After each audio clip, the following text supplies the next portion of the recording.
My name is Nuno Santos and I'm the owner of RegisConquista. That's a Portuguese company that's on the market since 2009. I'm using Phocos since 2019 and it has been a profitable relationship for the last 4 years. I chose to work with Phocos because on the price range it has a couple of advantages to other competitors.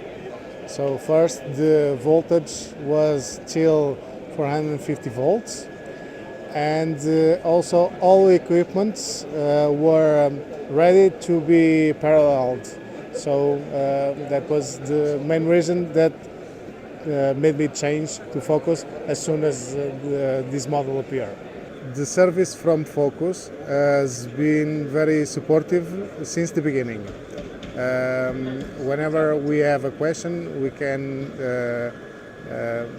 make that question to the support guys, and they were very helpful, especially for someone that tried to make its own monitoring system a couple of years ago. So we depended on the answer from the technical support, and it worked great.